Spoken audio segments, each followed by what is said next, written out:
Wise men always say that some things are not meant to pair. Are we supposed to believe in that? What if we look at them with different eyes? The eyes that penetrate deep into things. Do you ever gaze at the shape of a wave? And at the shape of a grape? They are both waiting for us to shape them into something we love.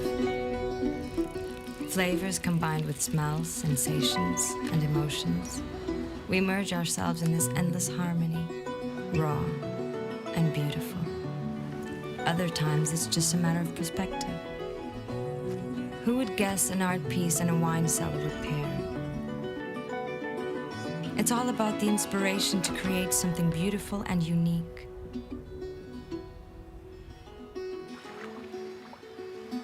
Forms and lines decanted by the hands of their masters. They elevate each other. We need to decompose things to understand them perfectly, like a great band or a bottle of fine wine. It's a combination of layers, notes, and varieties that form a wonderful symphony, a special melody that pops up to be tasted in the first drop. And we listen.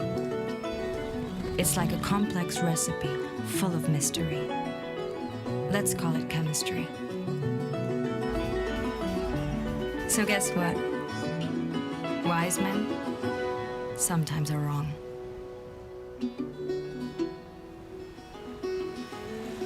Wine pairs with Portugal.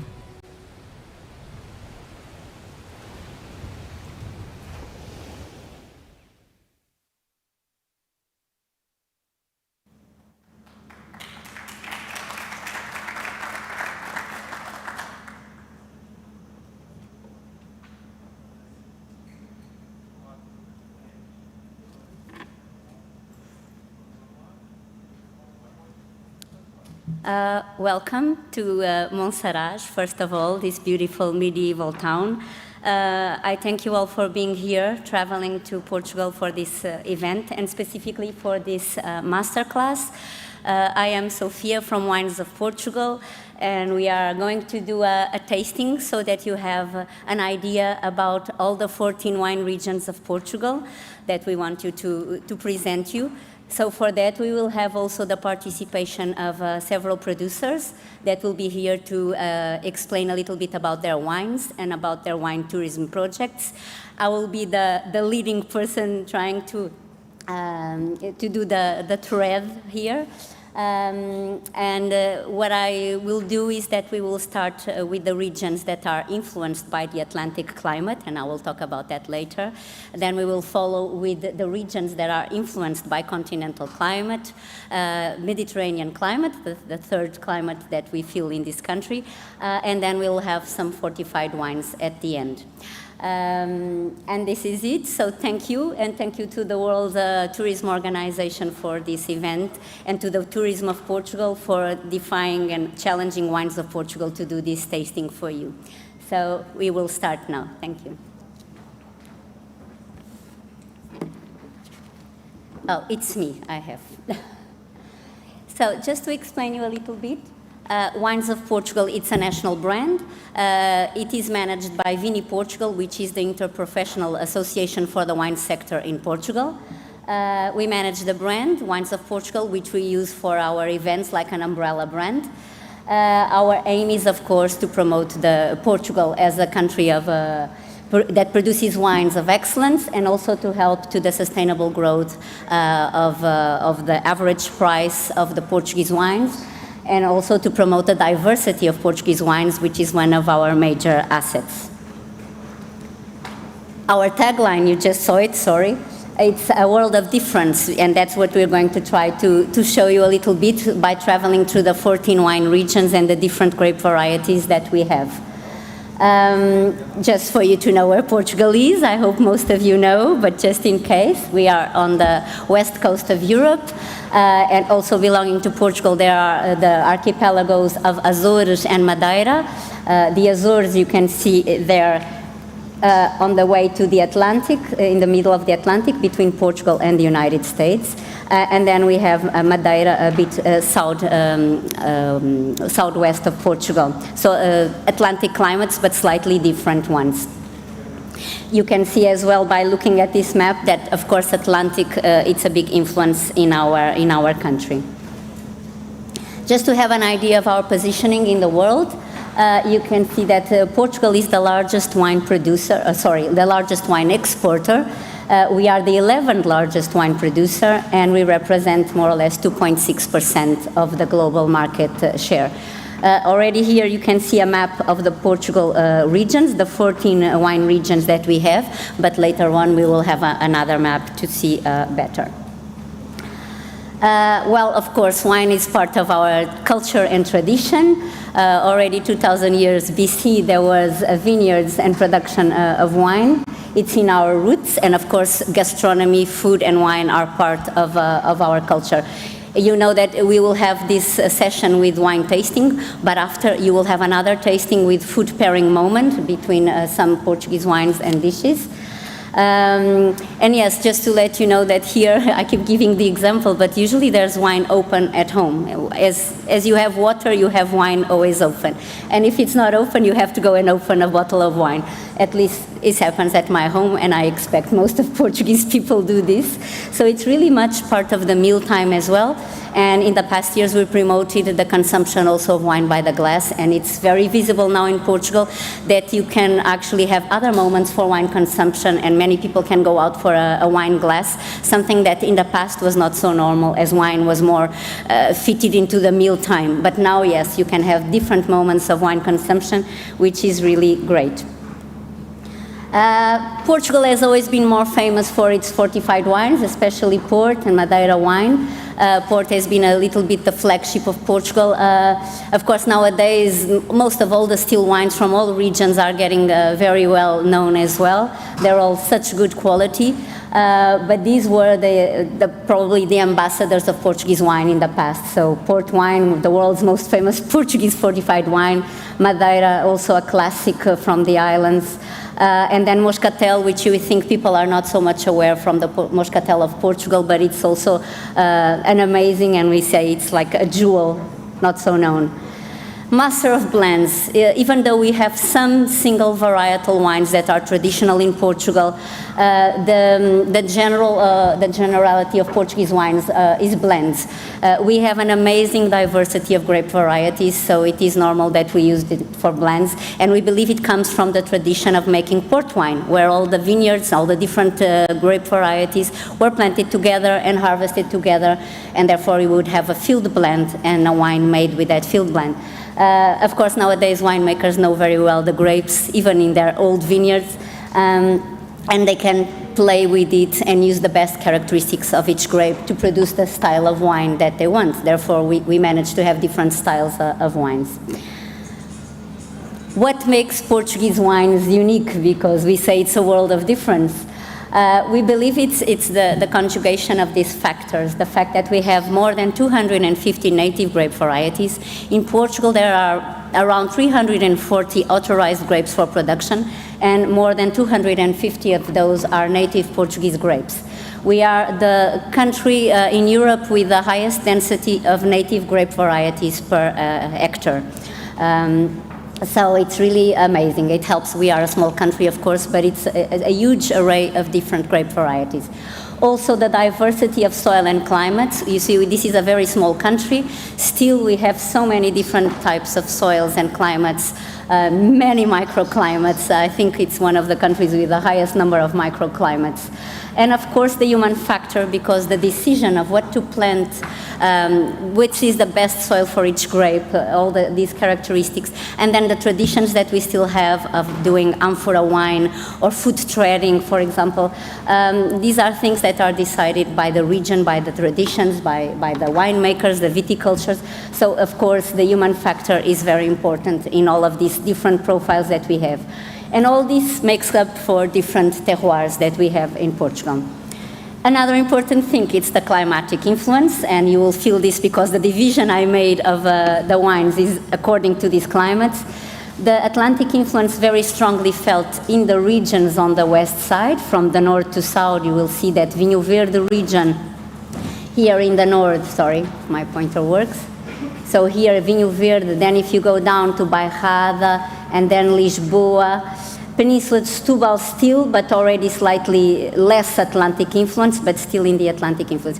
Here, usually you have more precipitation, fresher winds, and in very general terms, because of course then we have so many microclimates, you get to have a fresher style of wines, a bit more of acidity, lower alcohol. In general, there's many exceptions to the rule. Then continental influenced regions. You can start with Trás-os-Montes in the north, Porto and Douro Valley, down in the center, Beira Interior. This is also a very mountainous area here. And then Tejo, crossed by the river that ends in Lisbon. And then Alentejo, where we are now, the biggest wine region in Portugal. Because here the continental climatic influence basically means that you have a higher amplitude of temperatures, day and night, and summer and winter. So this also affects the maturation of wines. Usually you get more concentrated, more alcoholic wines, very bold wines. Again, with exceptions, because then you have altitude, different soils, etc. But in general terms. Then you also have the Algarve, a bit more of Mediterranean influence. You know that we are not in the Mediterranean Sea, we're still Atlantic, but it's south. So here you have very mild weather, and you have very mild summers and winters, very hot summers, sorry, and mild winters. So usually you have also still concentrated wines with a bit of freshness coming from the sea. And then, of course, I didn't mention, but in the Atlantic influence, you have, of course, the two archipelagos of the Azores and Madeira, both Atlantic influenced with different styles of wine. You'll find there's fortified in Madeira, but also non-fortified in the Azores as well. Nowadays, more famous for non-fortified than fortified. Just to show you a little bit the orography of the country, you can tell already that in the north we have a more mountainous area. And as I told you before, here between the down region and Beira Interior regions, you find the highest mountain of the mainland Portugal, also Trás-os-Montes and the Douro Valley. Interesting here in the Alentejo, because sometimes people think Alentejo is all flat, but you can tell there's already some higher grounds here in the north of Alentejo, center north, and then you have Serra de São Mamed here in the very north of Alentejo with some mountains as well. Of course, all this creates different microclimates within those general climatic influences that I told you about. The highest mountain of Portugal is actually in the Azores, around 200 and almost 2,200 meters. I'm never sure about the exact measure. It's in the island of Pico, which is one of the wine-producing areas, and which is a landscape that is UNESCO World Heritage, as well as the Douro. Moving on, just to show you the diversity of soils that we have, very generally speaking, by looking at the map you can tell we have different soils. In the north, areas more homogeneous of granite and schist in the Douro Valley. Sorry, I think this color is not so correct, I have to change it. But yes, granite, schist, and then you have areas like the Down and Beira Interior where you start having a little bit of both, more granite but some schist as well.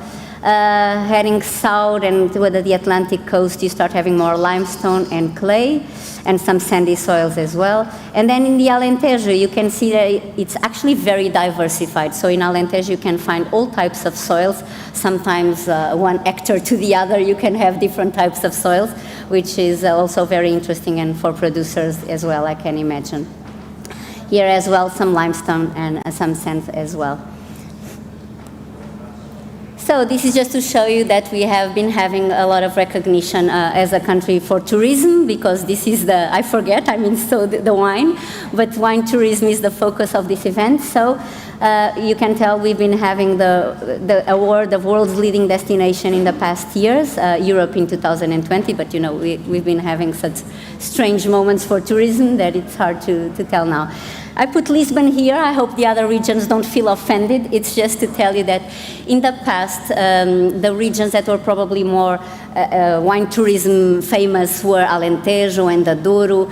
And it's interesting to see that in the latest years, all the other wine regions are starting to have also a lot of fame. For example, Lisbon has such historical areas, but as a bigger wine region, it's starting to get more famous now, and all the others. We get requests from journalists about all our other wine regions, so this is just to show you that nowadays we are having different wine regions in focus for wine tourism as really wonderful places to visit.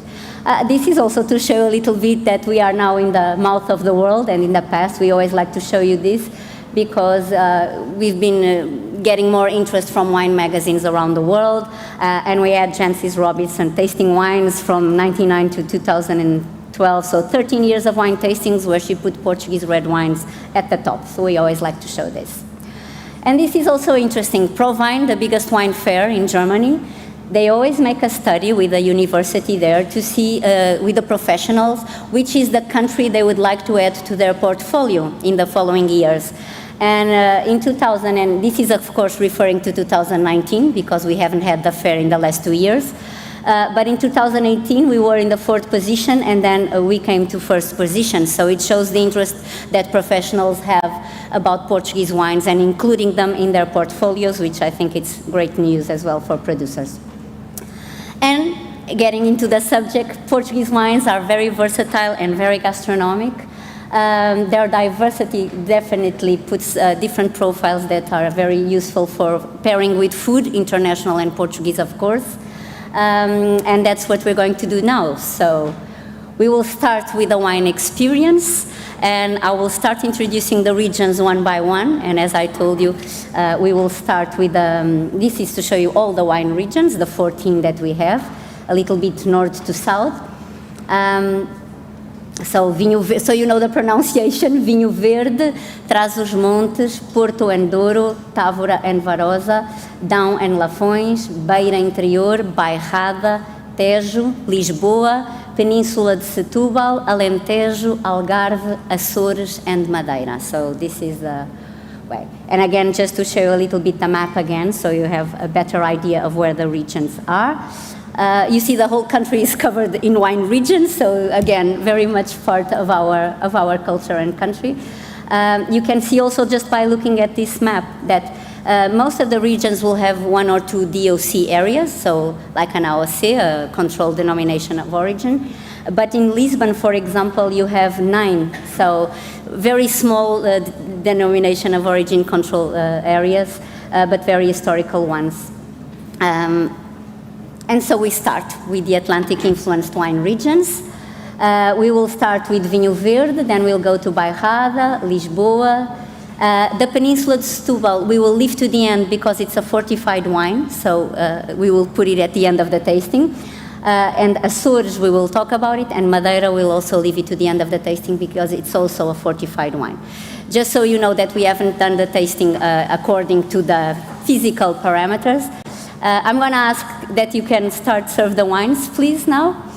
You can already start with the first while we keep talking. We will start with Vinho Verde, and you'll get served now.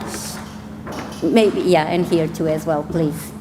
But yes, as I was saying, we are not following a structure of the wine. We are following on a regional perspective. So please keep that in mind. So this is a general image of the Vinho Verde. Not all houses in the Vinho Verde are like this, but this is a good example of the typical old architecture of Vinho Verde region. Also to tell you that, of course, granite, which is a very present type of stone, it's used here for the architecture. This is just a general introduction to the region of Vinho Verde. Main varietals you probably heard of: Alvarinho, Loureiro, Trajadura, Arinto on the white grapes. We also have a red grape, so we definitely have red grapes in Vinho Verde. In the past, they were actually more used than the whites, even though now I think the perception worldwide is that Vinho Verde is definitely more of a white country. The style of wines, in very general terms, are light wines, fresh, with good acidity, minerality, aromas of fruit and flowers, so very either citric or apple kind of aromas. Something interesting about the Vinho Verde region is that in the past mainly, but if you travel to the region, you can still find it in their private homes, is that the vineyards were usually in trellis system, so above your head, or not on the soil, because the idea is that people wanted to release the soil for other types of cultures, not waste any soil. So they would use all kinds of physical support for the vineyards, either the structure of a well, the delimitation of the fields, and even very big trees in the past, which made it very interesting because they would have the vines growing from tree to tree, and they would have to go up the stairs to do the harvest. So this was typical from Vinho Verde. Nowadays, you have more normal conduction systems, but you can still find this type of older conduction systems in the region. So now we will start with a wine from Vinho Verde, and to represent the region, we have a very famous company from this area, which is Aveleda. And to talk about this wine, I will call Paula Souza, por favor. She will talk, she's the wine tourism director of the Aveleda company, and she'll be talking about the wine and the wine tourism project. Sorry. Thank you. Good morning to all. It's a pleasure to be here and share with you a little bit of our daily life. About Aveleda Vinho Verde, I could say that it's a wine 100% Alvarinho. Alvarinho is the queen variety of the region. We do a night harvest to keep the freshness, and the soil is main granite and a little bit of schist to assure a character and balance. It's one of our top wines, and its name is Roseiral because it's next to a rose plantation and very close to the main manor house of the family. And it's fermented in an aged in stainless steel vat, and 30% on oak. It's a very nice wine. I hope you like it. As we sell abroad to 80 countries, for sure at your place near to you, you will find any bottle, I'm sure of that. Aveleda Alvarinho is one of the wines that we have on the portfolio.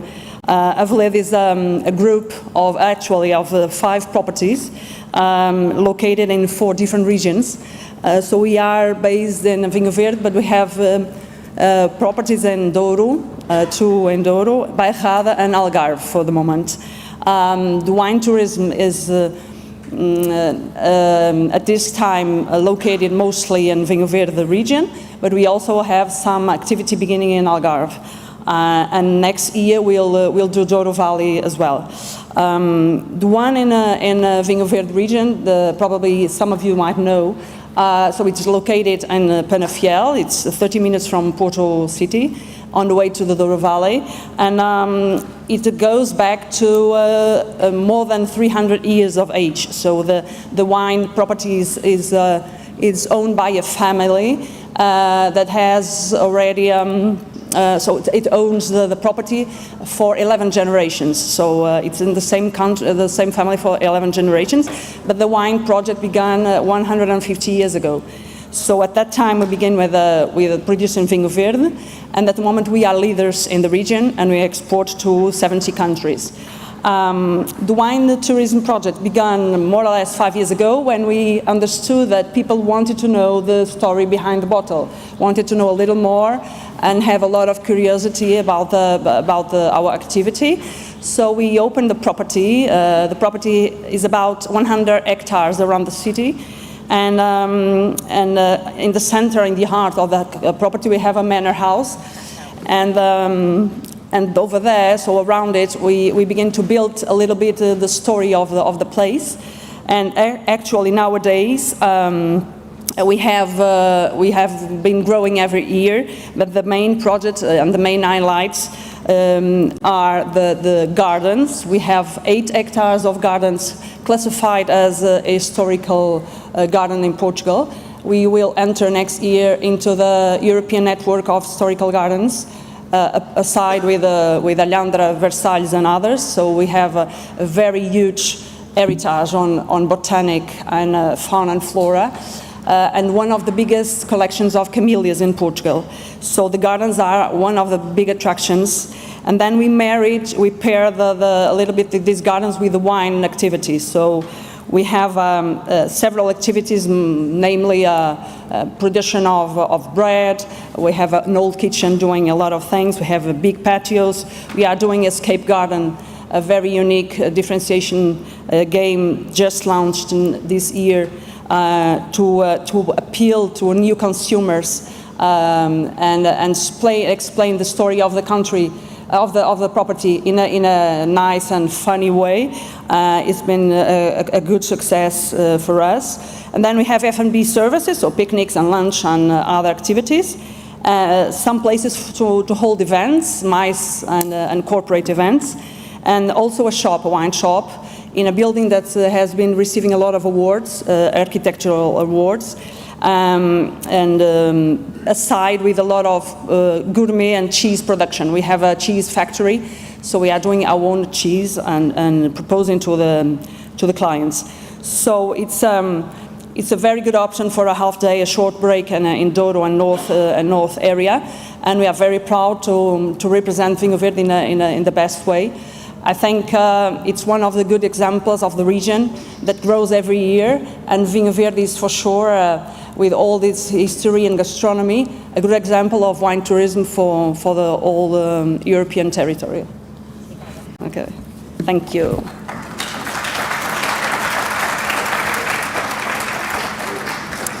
So thank you, Paula, for this explanation about the wine and the wine tourism project.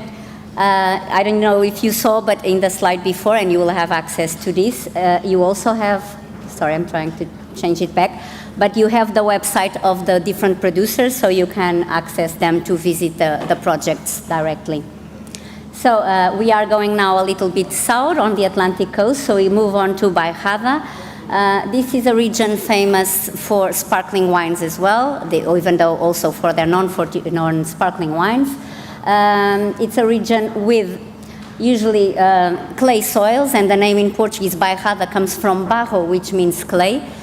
Usually you have clay, sandy, a little bit of limestone soils. The main varieties here, on the whites, it's Bical, and then Maria Gomes, which is the same as Fernão Pires. We have a lot of synonyms in Portugal, but you know the grape in this region by Maria Gomes. Also Alentejo is found here, but it's not there. And then on the red, I think the most famous grape in Bairrada is Baga. It's very typical from the region. And the type of wines here tend to be fruity, fresh, persistent, very good aging potential. And the red wines are also with very good tannins, which is a characteristic of the Baga grape variety. Very rich and complex aromas and good aging potential. Just as a curiosity, it's not one of the producers here. It's this palace that you can see there. It's a hotel regarding wine tourism. And this hotel serves the wines to their clients, and they have really old vintages of both whites and reds. So very interesting project. It's the Bussaco Hotel. But the person that would represent Bairrada could not be here because he had a very big group of importers visiting exactly today. So I will talk about the wine, and then I will show you a small video of the producer talking to you. And I will try to, if you don't have your headsets, this video was made in Portuguese by mistake, but I will try to summarize it in the end. So, we are having a sparkling wine. As I told you, Bairrada is very famous, and it's responsible for 65 to 70% of sparkling wines. There's another region we will talk about, also famous for sparklings, but these are the two main ones. In this case, you have a sparkling from 2017. It's called Vinha Pan. Vinha means vineyard, so it's the name of the vineyard. And the project is from Luís Pato, which is the owner and winemaker of this project. This is a wine with minimal intervention. It has no sulfites added. And the idea behind this wine, which is interesting, is that this producer actually uses this vineyard to make two wines. He does a first harvest for the sparkling, and then later on in September, so the first one in August, the later one he does it in September for the red wine, also called Vinha Pan, but on the red version. So he's very happy with this philosophy of minimal intervention, and he also is very adamant about the fact that he produces wines in different vineyards that actually show very much the terroir. So he believes this wine is a really a good example in the past of a wine of terroir, because it can have different ones next to each other. So this is a sparkling, sorry, I'll have it. A sparkling with 12.5% in alcohol, very high acidity, 6.3 grams per liter, and it aged for 30 months in the bottle. So of course these sparkling wines are made with a classical method, second fermentation in the bottle, and in this case, in Portugal, we call it a super reserva because it has aged more than 30 months in the bottle. I hope you enjoy it.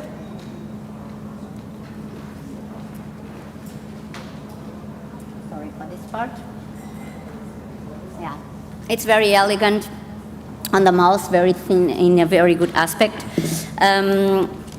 And I'm hoping you enjoy it. It has no fining, no collage, no dosage, so this is also almost like a natural sparkling wine because it has no addition at all of sugar. It has 2.2 grams, so it's like a brut natural, if you want to call it that. And now I will put a video from Luís Pato. As I tell you, it's in Portuguese. If you don't have the headsets, just wait a little moment and I'll try to summarize it after. So let's... Oh, first, sorry, I forgot because he's talking after. The wine tourism here, it's usually made by booking before, so previous booking is required. They have visits and tastings, of course, and also what they do sometimes, which is something that can be booked, it's regional lunches. So the typical dish from Bairrada is suckling pig, which is a very good match for the sparkling wine there. And they do this kind of regional lunch through booking, and they also, every year, they make also a dish with a specific chef that will produce the dishes according to the wines for a food pairing moment. So that's that kind of the wine tourism activity that they have. And now I will show you Luís Pato. They call it Mr. Baga, and here he is in Portuguese, sorry. Saúde! Sejam bem-vindos! Infelizmente eu não posso estar aí porque estou a receber um grupo de americanos, todos americanos, e nós recebemos as pessoas, nós próprios. A família é que recebe as pessoas, porque como achamos que deve ser o nosso aeroporto. O nosso aeroporto é muito pessoal, muito familiar e por isso temos que receber as pessoas nós próprios. Não podemos entregar a ninguém essa tarefa. E gostava de nos apresentar este espumante para celebrar o evento, que é de uma casca tinta, a barra que identifica a obra do Sr. Bairrada, só que neste caso é branco, tornou-se branco. É um branco de uva tinta e que tem uma acidez enorme, é um ótimo acompanhante da gastronomia asiática, portuguesa, everywhere. Tchau, tchim. Yes, so in summary, he's just saying that he could not be here because he's welcoming a group of Americans, and for them it's very important that it's them, the family, to welcome the people that visit them, so he had to be there. It's a very family-centered project. And he also mentioned, which I forgot to mention more clearly, that the grape in this sparkling wine, it's a red grape, it's Baga, and this is a Blanc de Noir, so it's a sparkling white made of a red grape. And that he says that accompanies very well all type of gastronomy, from Asian gastronomy to the typical Portuguese one, like the suckling pig they have there. And I guess the other part, you understood, the toast. So that's Luís Pato. Now we move south on the Atlantic coast. Now we are in Lisbon. This is, as I told you before, the region with the highest number of DOC areas, as you can see here. So there are 9 of them. Some are quite small and very historical. For example, you have some DOCs really just outside. Lisbon is here, so then you have DOCs just outside of Lisbon. For example, they're very small because of the real estate pressure. They're very close to Lisbon, so they're losing territory to real estate. But just as an example, for example, you would have, where is it? Lourinhã, which is for brandy. It's a DOC for brandy. It's the only one in Portugal for that, for example. Or Carcavelos, also a fortified wine. Never so famous because there's almost no quantity, but also specific case.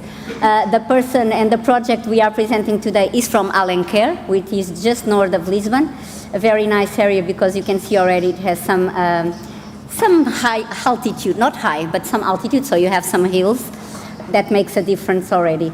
You also have Colares, which is here on the coast, a very specific case also with sandy soils, etc. So very historical, small DOC areas. The main varietals in Lisbon, it's Arinto, Fernão Pires as well.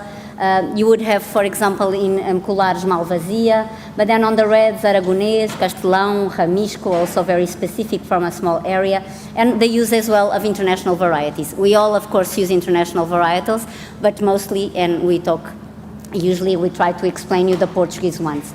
The wines tend, in very general terms, to be fresh and crisp wines, for example, Arinto, or fruity reds with very good quality for value. So that's something we can find here, just to show you that this is the Pena Palace in Sintra, so it's a World Heritage Site, Discovery Monument in Lisbon, and this is a typical landscape from the Lisbon area that you can find while traveling through there.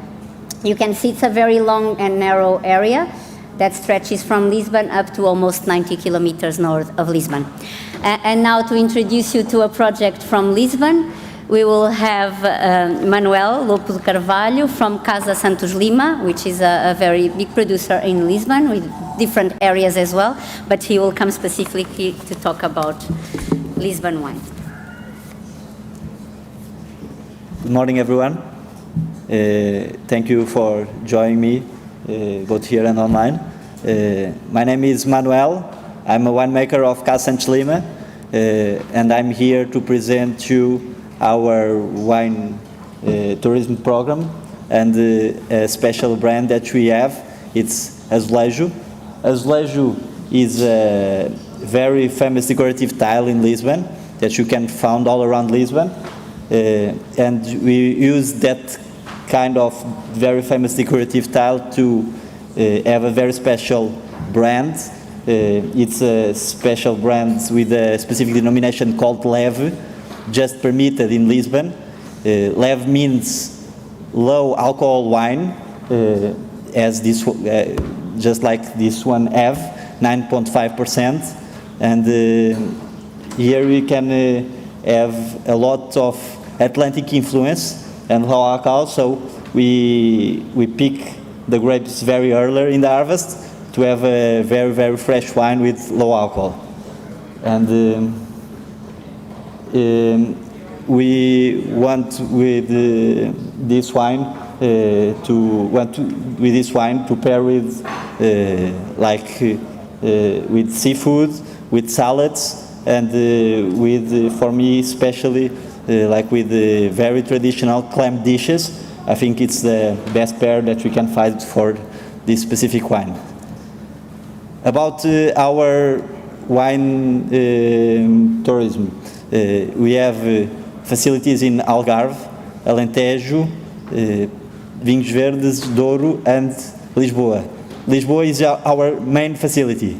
Here you can easily book a tour through our vineyards, and after that you can come to visit our winery and do good wine tasting with wines from different regions. You can taste premium wines, you can taste wines to everyday consumer, or you can even taste all of our varietal. There are a lot of different type of wines, a different type of tastings that you can find in our world.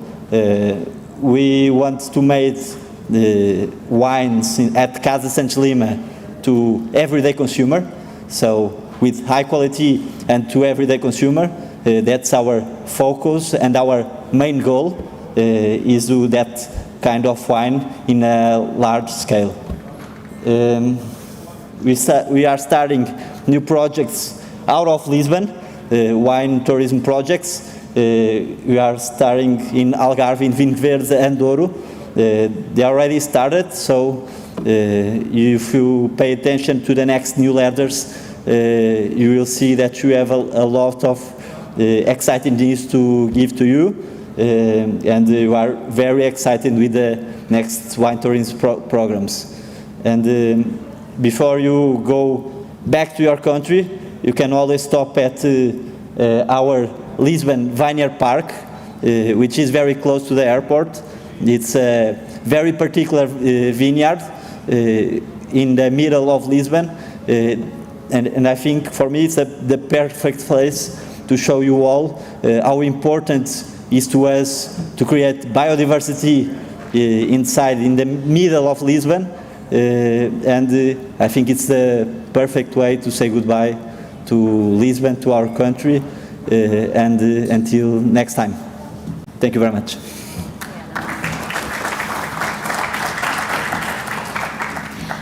Thank you, Manuel, for this. We keep moving and traveling. There would be Setúbal now, but we left it to the end, so now we skip. We go already to the islands, the beautiful islands of the Azores. This is a Pico mountain, so the highest mountain of Portugal. The archipelago has 9 islands, 3 of them with DOC areas. And you can see here in this image, again, the mountain, and you can see the type of planting in this island that has the UNESCO World Heritage landscape, the vineyard landscape of Pico, which you can see that has the vineyards planted very close to the soil and protected by basaltic stone or by volcanic stone walls. They are called currais.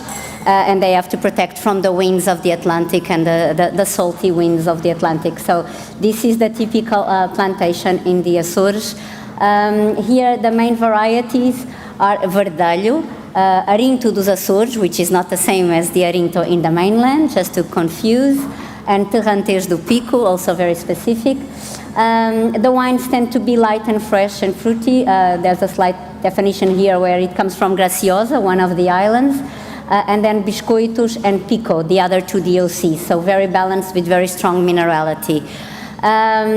This is a region that is becoming more and more attracting to journalists and people wanting to know about the Açores. There was always production of wine in the Açores. In the past, it was more famous for its fortified wine, made in Pico and also exported a lot to the Czars of Russia. And then when the Czars ended, that business stopped a bit more. Nowadays we have young producers like the one we are having after, making this rebirth of the Açores wines and doing new projects and recovering grapes that were almost on the verge of extinction. So this is really interesting. I will give you now the wine that we will have to represent the Açores, and to talk about it, the producer and winemaker Antonio Massanita, to talk about his wine and his wine tourism project. Please, Antonio.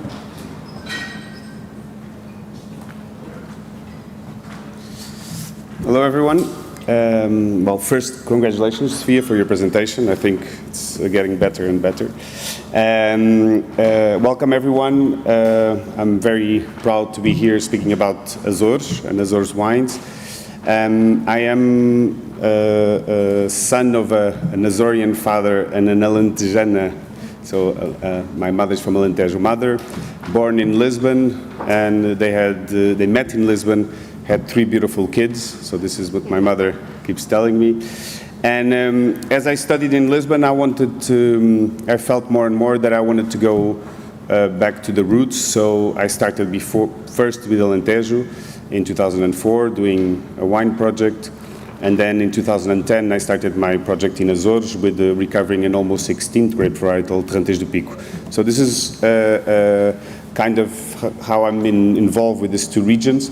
Giving you to speak about this wine, I need to speak mostly about Azores. Like Sofia said, we are somewhere between Europe and the Americas. We're literally in the fault between the 2 plates of the European plate and the American plate. And so we are 9 volcanic islands, 1/3 of the way to the Americas. And latitude, we need to think we're kind of the latitude we are, a little bit north, so it's a cool to moderate climate. So most of the volcanic regions that we know, Tenerife, Madeira, Mount Etna, it's warm climates, and people are looking to go up the mountain to get some fresh air. Here is exactly the opposite. We are in a cool to moderate climate, and to get our ripeness, we need to be as close to the ocean as possible. So the vineyards in Azores, they are planted, the expression is where we can hear the crabs singing. So vineyards are planted as close to the ocean as possible. You've seen the image that Sofia showed of the mountain with the cloud on top. So the cloud is a hat, it's a permanent hat.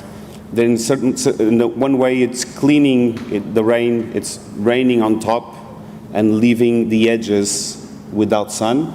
So this makes this landscape very unique because you need to be planting so close to the ocean, but it's an Atlantic, powerful ocean that breaks everything. So the salt burns everything.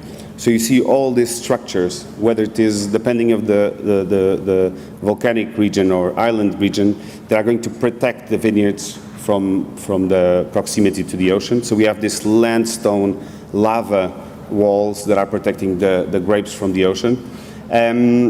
The vineyards are planted in the cracks of the lava bed, so this is a very young island, so it's 300,000 years old, compared to the other islands that are 5 million years old, or Tenerife that is 9 million years old, means that it defies the definition of soil. There is no soil, there is just mother rock, and vineyards are planted in the cracks of that lava rock.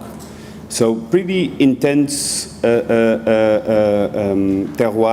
with very unfertile soils, just lava, the ocean as close as it can be to a vineyard.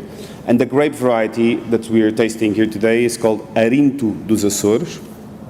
It is confusing for Portugal that we have 250 grapes and some have kind of the same name, but it's not the same grape that you can find in the mainland. It's a very, very high acid grape, really grapefruit in terms of profile. It's endemic to the island, so it's a descendant from another grape called Verdelho. And these wines are they show, and this is definition of a terroir for me, is they really show where they come from. They couldn't have been from anywhere else. They are very bright, but also very briny, so there's a lot of salt, ocean influence on them. Going to our enoturism offer. Like I said, what I wanted was to go back to the roots, and for that, for me, is really making wine as close to the origins, understanding what was the original formula, what were the original varieties, the ways of making. Sofia said something here that it's everyone's conviction that back in the days it was fortified wines, but that's the conflict of a collective memory and history. What history shows is that 97% was this style of wine and 3% was the other one, but that was what made the island famous. But this is what we're always digging. We have a historical project, a genetic project on grape varieties that we've published 2 years ago, and we're going in deep on this. So going back to the roots after being there is sharing that experience. So we have our project in Alentejo, but it's not today to explain, that it's a medieval winery, and in Alentejo, in Azores, those structures, those winery structures, they almost didn't exist. So let's say that the structures in Pico of production have always been small. They would transform the wine and send it to Faial, kind of the relationship that Douro has with Porto. So Pico would be sending the pipes, the barrels, the casks to the other side, to the other island, where it has a good harbor to be shipped. So the structures were small. We had to invent a new structure. So the winery is for sure the biggest winery that has existed in Pico in terms of size, because it was normally not to produce and store, so we're producing and storing, but it had to really fit inside of the UNESCO landscape. So we are in a UNESCO territory. It's one of the 2 UNESCO regions in vineyards in Portugal. And so the project was very ambitious. We have an office of architects from England, one from Portugal, 4 hands, and they did a beautiful exercise as how to do a winery that could be functional and still that had the feeling that it has always been there. Regarding the wine experience and the enoturism experience, what we want is that people, they're not going to a hotel, they're not going to a restaurant, they're visiting a winery and. So we've talked about wine and. So it's wine and sleeping, wine and food, wine and culture, and this is what we want to deliver, is if I was visiting a winery, this is how I would like to be received. We are always, no one gets the same experience. They're going to get the backstage, they're going to be tasting from tanks if someone is doing a rack, or if, so it's kind of an open house in that sense, and we try to level our type of offer to the type of clients we have, so there's a bit of a structure to what we can receive, but after very flexible on what we can propose. You can see I don't take care of the enoturism part. Thank you.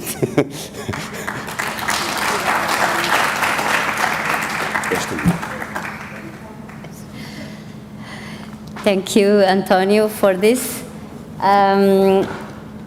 As I told you, Madeira would also be there, but we are leaving it to the end because it's a fortified wine. So now we move on to the regions that are affected by a more continental climatic influence. And we will do Trás-os-Montes. Sorry for the mistake. I see Porto there. That's a typing mistake. I'm really sorry. So Trás-os-Montes only.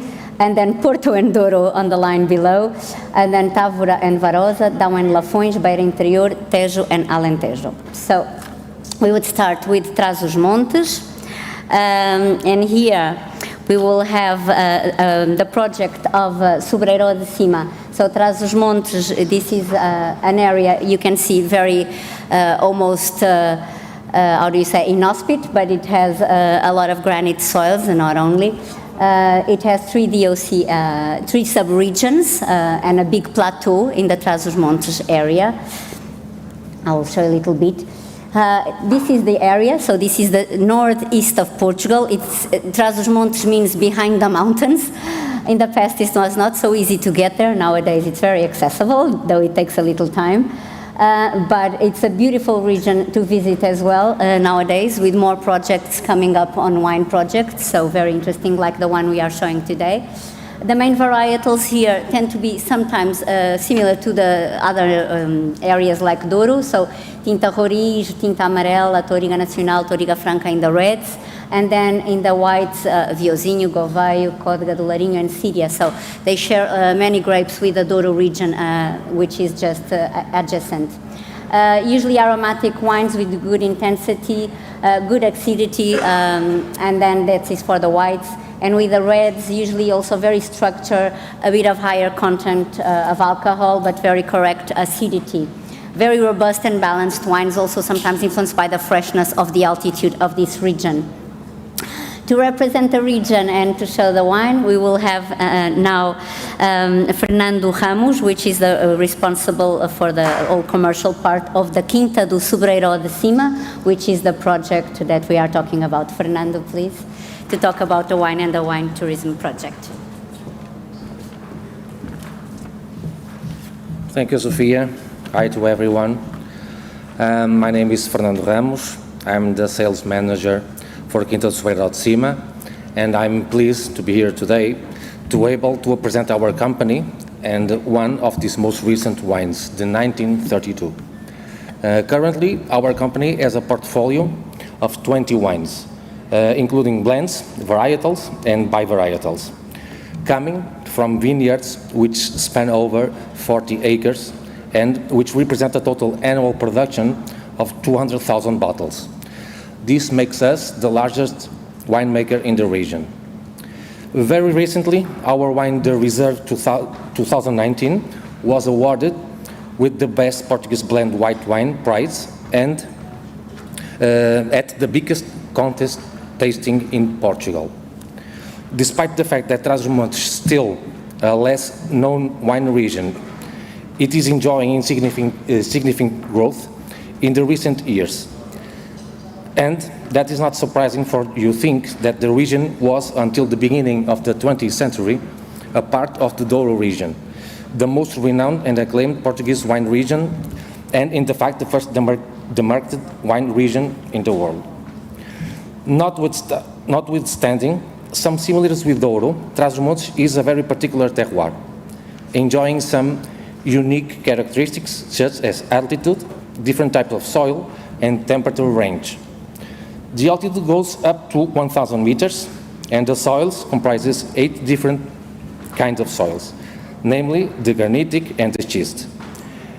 As for the temperature, the mountain weather produces a wide range going from minus 10 degrees in the winter to 40 plus degrees during the summer.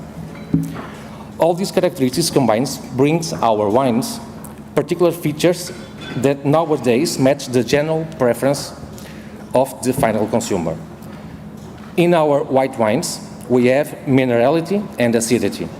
As for our red wines, we have greater intensity, freshness, and aromatic complexity.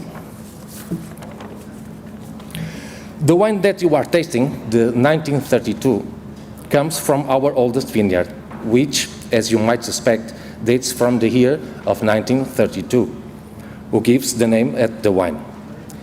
It's a blend of 4 different kinds of grapes. First, we have the Cornifesto, which represents 50% of this blend and gives the wine its structure. Then we have Bastardo with 30%, who gives its acidity. Finally, we have Tinta Carvalha and Tinta Amarela, which 10% each, that brings the fruit palate and volume. It is an intense but very fresh wine of great aromatic complexity with good volume and a long and persisting finish. This wine is matured in barrels of French and American oak for 14 months and then stays 12 months in bottle. We also would like to highlight that this wine has 15 degrees of alcohol and 3.28 of acidity. Finally, we would like to mention that throughout the year, Quinta de Soeiro de Cima hosts several wine tasting events in our cellars and visits to our vineyards, which are open both for our customers and general public. In the near future, we will also be able to provide accommodation to our visitors. Thank you very much for your time. I hope you enjoy, and thank you very much.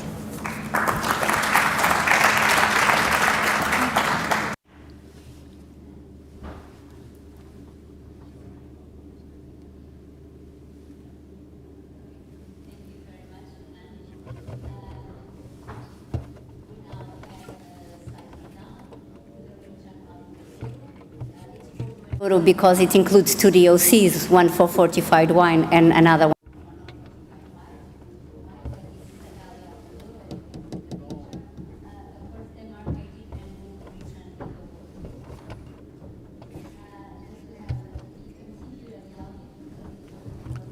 Porto Douro, região de Porto Douro. Podem ver que há a ponte famosa do Porto, Porto Dom Luís.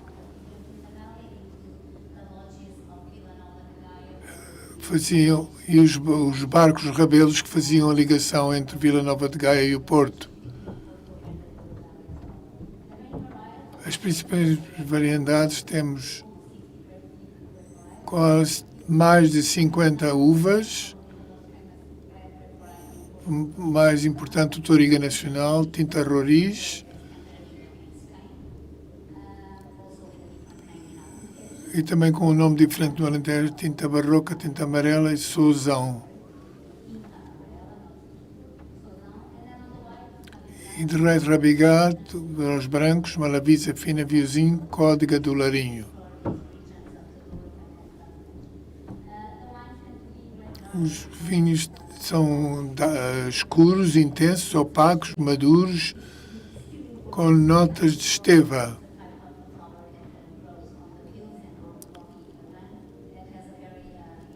Tem um aroma muito intenso, que se pode encontrar no Toriga Nacional e no Toriga Franca.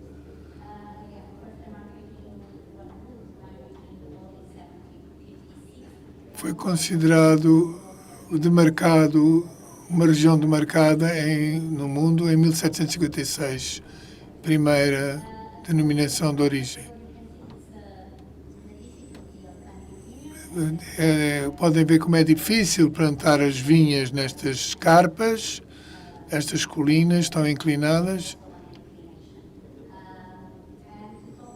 E para falar do Douro e representante do Douro, temos Hélder Silva, que é responsável, representante da SOGRAP. He will be explaining the wine and the wine tourism projects they have in the Douro. Please, Elder. Well, good morning, everyone. So my name is Elder, as Sofia just said, and it's a pleasure for me to be representing, well, first of all, the Douro Valley, such an important wine region in Portugal, and also Sograp, which is also a big wine producer in Portugal. So we are here presenting Vinha Grande Tinto. So this is a wine that is part of Casa Ferreirinha's portfolio, which is quite large actually. It starts with Esteva, our entrance level, and then it ends with Barca Velha, which is one of the most famous Portuguese wines. Vinha Grande is more or less in the middle of our portfolio, and it's a wine that actually represents very well the Douro Valley and the wines from the Douro. In terms of grape varieties, Vinha Grande, it's a blend. It's a blend of several different grape varieties from the Douro, mainly Touriga Franca, but also Touriga Nacional, Roriz, and then a little bit of Tinta Barroca.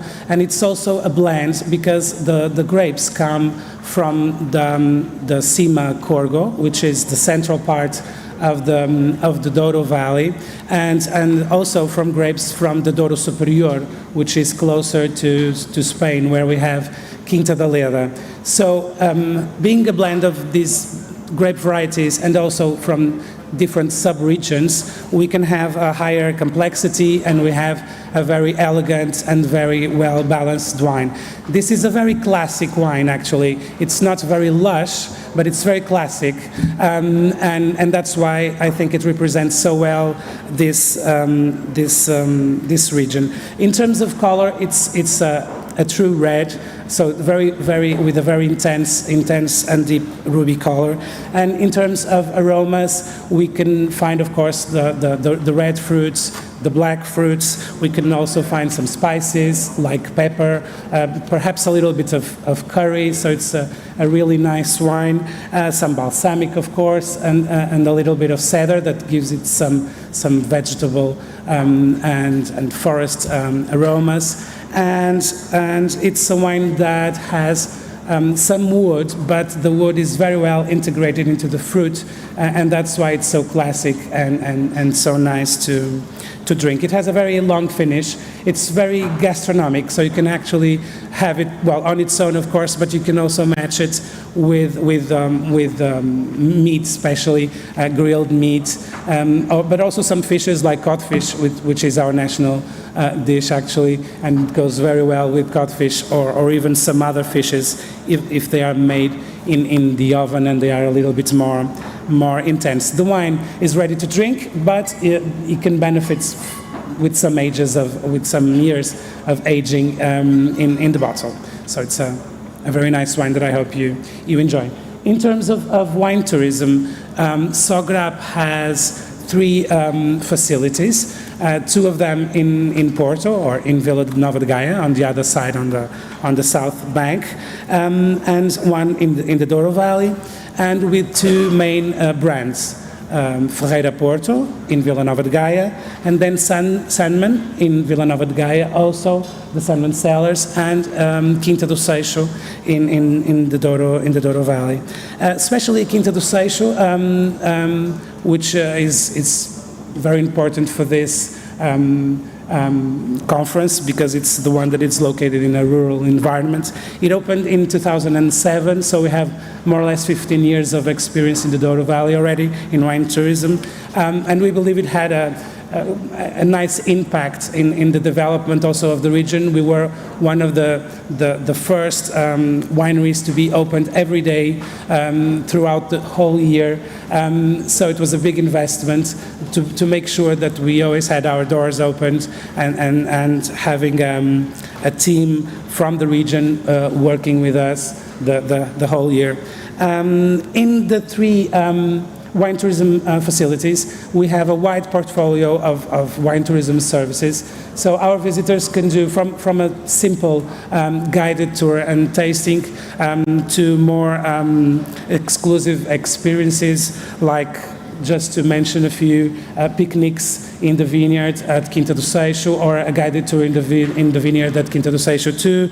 We have special tastings with some rare wines, like old vintages at Ferreira wine cellars, for instance, or an old Tony's tasting at Sandman, that it's so famous for these aged Tony ports. And we have more educational programs that explain how and everything about port wine or about Douro wines.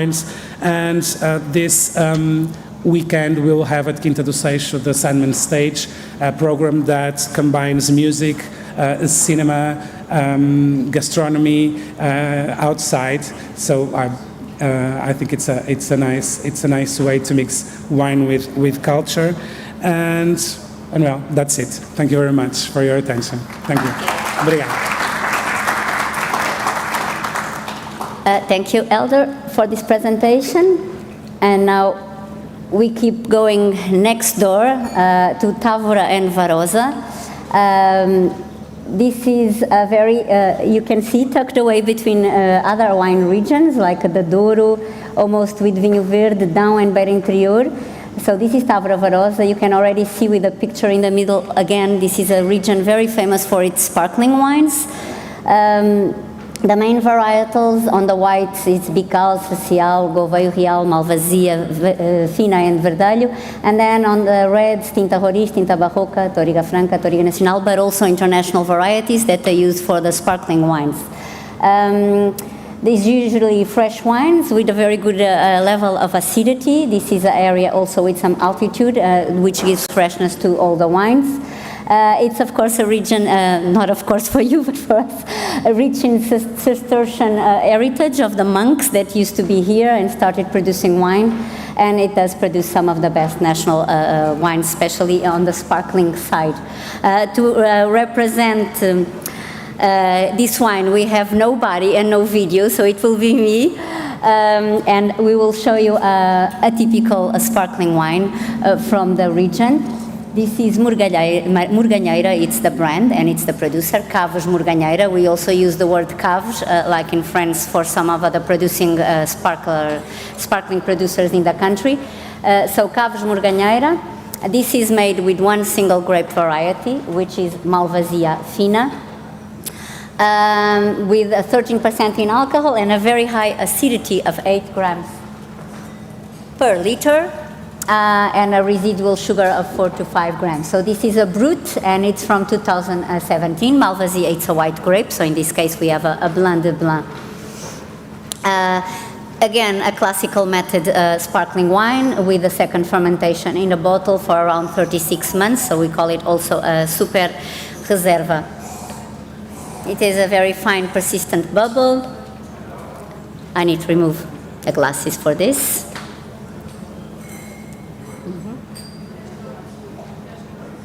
Very nice, smooth in the mouth. It has this kind of floral, fruity, a little bit of apricot, but also this kind of green, fresh note at the end of the tasting. Very good acidity, so you can feel the freshness even without the temperature. So here, this is the typical of this region. You also have non-fortified wines, but in general it's more of sparkling wines. There are 2 big brands in this area, but Murganheira is one of the famous ones. They have around, regarding wine tourism, they do visits by booking, so visits with wine tasting. Other experiences, they can be arranged as well if you plan with them. They told me they have around 40,000 visitors a year, and what counts as a visit can be an excursion, so there's even more people coming every year. people from all over the world to visit the caves because they have a good, very nice cellar with, you can see there, with all their sparkling wines. So this is for Távora and Varosa, so one of the other regions very famous for sparkling wines in Portugal. Moving slightly south into the center-north of Portugal, we call it the heart of Portugal, we have the Down region. This is a region surrounded by 4 mountain chains, still a continental climate effect. Altitude, usually you have the vineyards between 200 and 600 meters altitude. Also a region with a lot of pine trees, eucalyptus, that also give character to this, to the vineyards and to the region. Usually the wines here tend to be quite balanced between all of its elements, alcohol, structure, acidity. And you can see that the main grapes here are on the whites Encruzado, and then you could find also some Cercial and some Alvazia, but also on the reds, Touriga Nacional, Alfrocheiro, Tinta Roriz, and Jaén. You can find them as single varietals, but mostly as a blend of these 4 red grapes. So as I said, usually very good acidity, very balanced wines, very good aging potential for both reds and whites. To represent this region, we have today the producer Global Wines, and we have Marisol. She will be talking about the project. She's the head of the wine tourism there. So Marisol, welcome. This is not your wine. Eu posso falar espanhol? I don't know, maybe. Can she speak in Spanish? But people don't have their headsets. As pessoas não têm headsets. Ok, então eu vou falar em português. Olá, boa tarde a todos. Eu sou. Good afternoon, everyone. I'm Marisol. I represent Global Line. Global Line is a producer of wines in Portugal and Brazil. In Portugal, down by Rada. I'm just arrived 2 nights ago. I'm starting this discovery.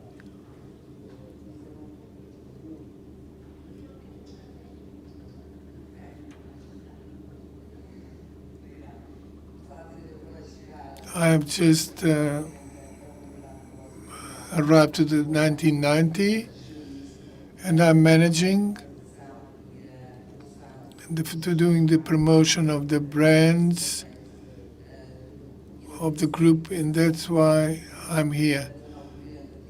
Within 1919, we have enoturism regarding the wine.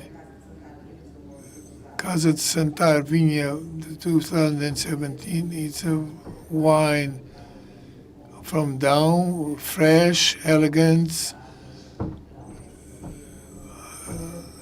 combines very well with the Mediterranean and Asian food, gastronomy. It's in fermentation in new French oak barrels, 12 months aging in French oak barrels with 3 months by 6 months rest in bottle. It's the most emblematic wines of now with lots of history. It's connected to the production of wine from the 18th century, and within Casa Santar and the wineries, Casa Santar has Vinha dos Amores. It's a mystic vine. The vine has 100 hectares, and the history that we try and tourism at the height Val dos Amores, which the story said that the couples in love met in secret. We operate in 3 regions where we produce the wine. In Down, where we have our production seat, Cabris. We have a restaurant in Santar, which is the birth of the Down. Pago dos Cunhas, 400 years of history. We have centennial wines, organic production wines, where we produce an exclusive wines, which is the Contador wine. We have the building from 1469, where we have restaurants and support for events, store, and also service of visits and tastes. Currently, we are restructuring the enoturism. The visits were not paid, so until very late. It was, but we are going to rehabilitate a rehabilitation project with the creation of the wine center in the Alentejo, the Montecar farm, which is where we can see these stars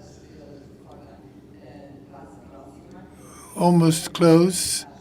With 100 hectares of wine, we have a structure of accommodation that we are planning to open in 5 to 6 years. Thank you. Good afternoon. Thank you, Marisol. We will. Beira Interior, it's the next region, so it's next door to the Down, on the right side, so on the border with Spain. Beira Interior, it's a very, well, you can see there, it shows the orography, so very high mountains in the north part. Here you probably will find the highest vineyards in a plateau at 700 meters.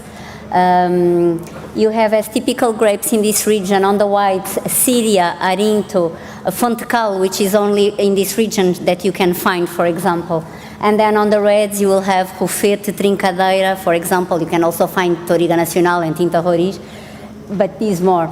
Usually very mineral wines with fruit aromas on the whites, and then strong wines, but with balanced freshness. Again, this is a continental climatic influenced area, so very strong wines, but you have the altitude to give this freshness to the wines.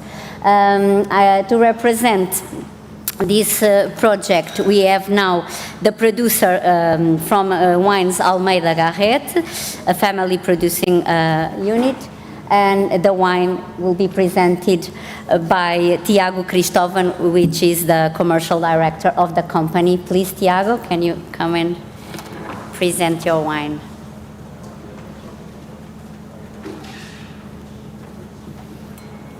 Thank you. Hello, good morning. My name is Tiago Cristóvão. I am the sales manager of Almeida Garret Wines. I will first introduce one of the many wines that we produce, the TNT. It's not a danger wine, okay? It is a great wine. This wine, the name of TNT comes from a blend with two grapes, Touriga Nacional and Trincadeira. This wine was 60% of Touriga Nacional and 40% of Trincadeira. Alcohol 14. This wine fermented in steel tanks and aging 6 months in French used oak barrels. Our vineyards are at an altitude of 400 meters, and the soil is granitic. When you taste the wine, you can feel a little bit sherry, plum, and the slight spicy notes. It is a medium high body wine with a smooth tannins. I hope that you will like this wine.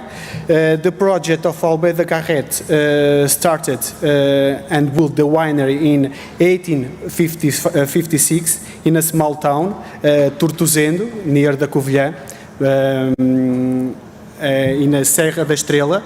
Is one of the most emblematic winery of Beira Interior, and we are the oldest private producer of the region. Our sub-region is Cova da Beira. Our vineyards have an area of 44 hectares and included 9 different grapes. For example, Trincadeira, Tinta Barroca, Touriga Nacional, Merlot, a little bit of Titancão, and another grapes. You can visit our winery, the vineyards, taste the wines. At the same time, you can stay and relax in our family house. The distance between the winery and the family house is 10 kilometers. The name of our wine tourism, Quinta da Vargem, located at the southeast side of Serra da Estrela, near the Covilhã city, offer amazing view of the mountains and the opportunity to spend a few days in harmony with the nature, with all comfort of the house offers. We have 7 double rooms, 1 pool, a big garden, and a tennis court. We are in a surrounding area of Serra da Estrela Park, one of the few Portuguese regions blessed with a snowfall. With the good weather, this area is very good to practice outdoor sports. We can fail to mention the famous cheese, Serra cheese, queijo de Serra da Estrela. It is very good and pairing very well with our wines. I would like to invite all of you to visit our region and taste the best flavors from Portugal. Thank you very much.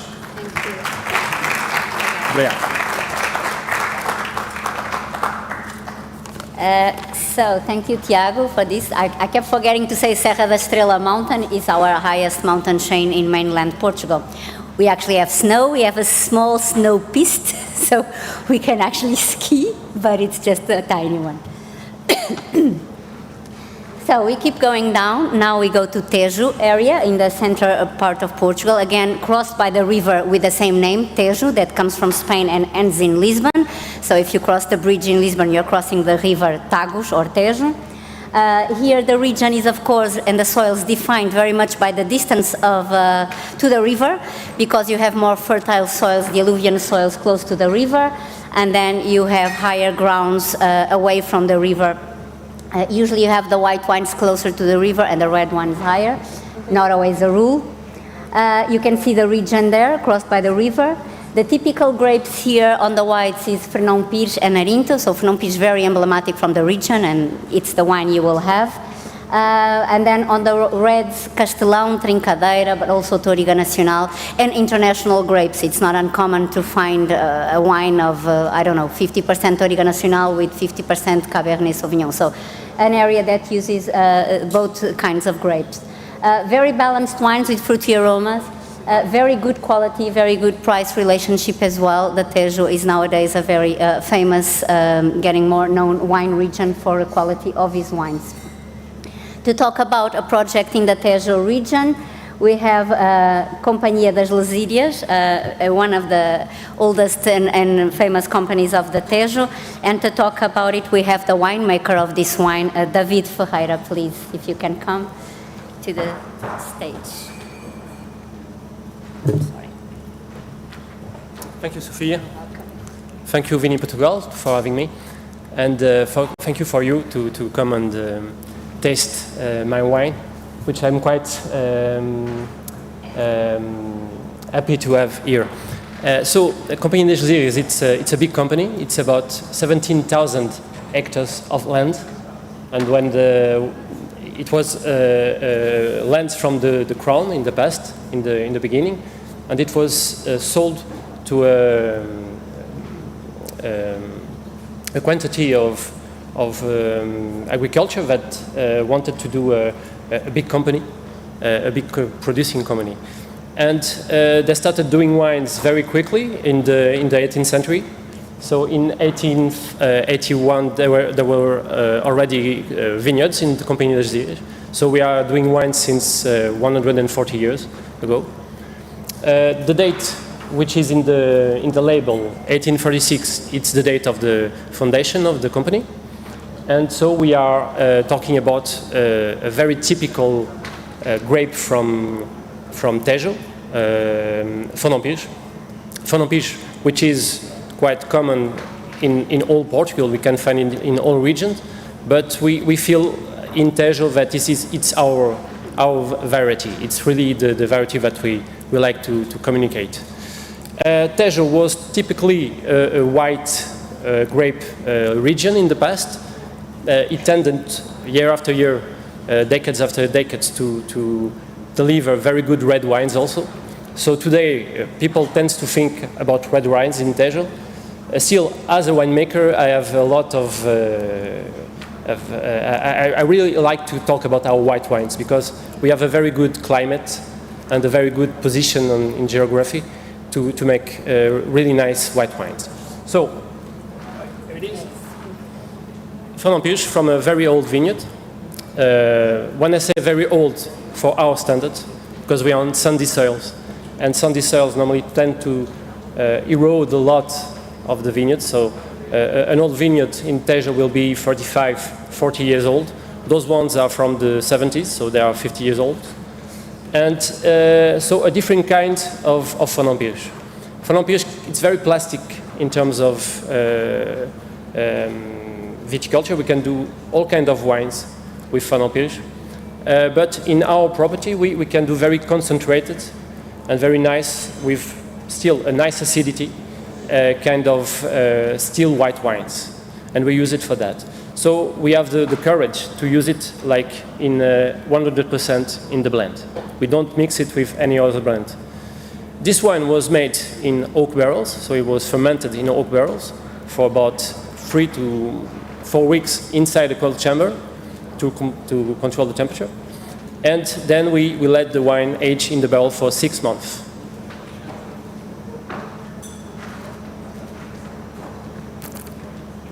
So as you can tell, you can feel the oak. The oak is quite present in the wine.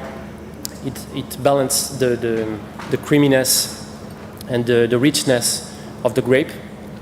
It's really an oily, quite fat white wine with a small acidity, but it's in the style of the wine. And I mean, if it's Fernand-Piche has a lot of acidity, it's not normal. it's make part of the DNA of the grape, and it has this structure. We can feel like the oiliness I was talking about. Like it's like a tannin that we want to extract, and we like to extract from the grape to give longevity to the wine also. So as you can tell, for a 17 wine, it's very well conserved. It's very fresh right now. In terms of the project of Companhia das Lesírias, as I was telling, Companhia das Lesírias, it's a macrocosm. It's a very big company. We have different kinds of terroir for wine, but also for agriculture. So we have forest, like cork groves. It's the main richness of Companhia. We have 8,000 hectares of cork producing groves. We have olive groves also, that I am the responsible also. We have also a big area of agriculture, which is used for horticulture, rice, and all those diversity of landscapes and of lands, of territories, are very important for us for the tourism. It's not only about wine tourism, it's about also ecotourism, nature tourism.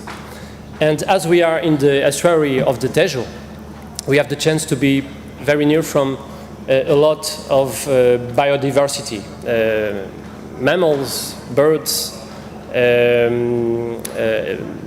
plants, trees. We have a lot of biodiversity to talk about. And for that, we installed 10 years ago EVO, which is a bird watching facility, which is one of the only in Portugal, I think. It's the only one that we have, and it's very interesting because you can do a very good mix of different kind of experience during the day. You can visit the birds, then go around the cork groves to see. If you come in the times to see the harvest, you can see the harvest of the cork groves, and then finish your day at the winery and have a tasting or a visit, or even if you want, you can do the whole process, and you can immerse yourself in a vintage experience, picking the grapes, tread the grapes, see all the process in the winery, and feel as you are doing the wine yourself. So we can also accommodate people in companies. We have eco lodge, like bungalows, wooden bungalows in the property. And we are also, near the bungalows, we have a stud farm for the horse lovers. And we can also propose some activities inside the stud farm, like horse baptism and stuff like that. So it's a macrocosm. We have a lot of things to offer. And we are trying our best to do the best combinations possible, a little bit like sur mesure for the visitors that like to come to us. As we are very near from Lisbon, it's very easy to access. We are 30 minutes from Lisbon, so it's a big opportunity for us. We are near the big city, so it's very easy to visit us, and I hope you will visit us very soon. Thank you.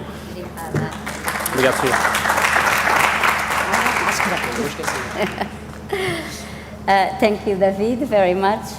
And now we go to the region where we are at the present, Alentejo. You can see this, you saw on the map, and I can show you. This is the biggest wine region in Portugal. It takes almost 1/3 of the country in area. As we talked about before, it's not only the flat part of Alentejo, even though in the south it can be quite flat, but it does start having elevation and mountains in the north. So there are many different sub-regions within the Alentejo. The main grapes here on the whites, there are more, but the ones Antão Vaz, Roupeiro, Arinto, very important. And then on the reds, Aragonês, Trincadeira, Alicante Boucher, which we consider our adopted grape. That's why it's not under international. But then, of course, with international grapes that we usually put as well in the blends most of the times. The wines tend to be full-bodied, fruity, sometimes jammy or not, some more freshness as well, depending on the sub-region where the wine is made. Higher alcohol concentration due to this amplitude of temperature that we have here in the Alentejo, of sometimes 20 degrees. You can see the white wall, just to show a little bit. Well, you've been around probably, I don't know, or you will, the white houses of the Alentejo to reflect the heat and try to be not so hot inside. Also a famous area for amphora wine, but best for that, it's António Roquete is coming to represent a big company in Alentejo, and not only, but Esporão, and he will talk about his wine and project. Thank you, António. Good afternoon, everyone. Thank you for being here at this masterclass, and thank you for inviting us to be here as well. Esporão is a wine, olive oil, and craft beer producer that it's literally just around the corner. We are based just 15 minutes away from where we are now. And this wine is that we are trying now. It's a special project, and it's a project that is goes very close with our wine tourism.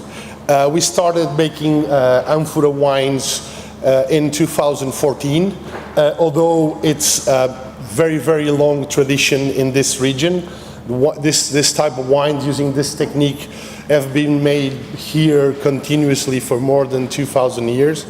And it makes very, very interesting wines, and wines that are slightly different in profile than the ones that Sofia just described as being the wines from Alentejo. Well, we just renewed one of the wineries we have here at the estate, recovering a very ancient construction technique, which is rain. So the winery was built with soil from the estate, with argile, mixed with water and then pressed in big blocks. So that makes the winery very energy efficient. And this winery that was rebuilt in 2014 intended to be the winery where wines of the future, the new wines of Esporão will be tested and developed. But it's a very, very artisanal winery, uses very artisanal techniques, and it was we had to be able to innovate and to develop new products. It is very, very important to learn and get to know deeply and properly the roots and the traditions and the way things were made in the past. So we started this journey of the winery, of the amphora wines in Alentejo. So first we had to go around and look for people that were still making this type of wines using this technique. Not as many as there used to be in the past. So we had to go and find these people, ask them to share with us how they make the wines. Then also ask for help to where to find these vessels. Unfortunately, they're not produced and they're not so available anymore as they used to be in the past. But you can still find some of these vessels, and we were able to, with the help of other producers, to buy some old amphoras. And then the first purpose of start making this wine was to learn the technique. So that's what we started by doing.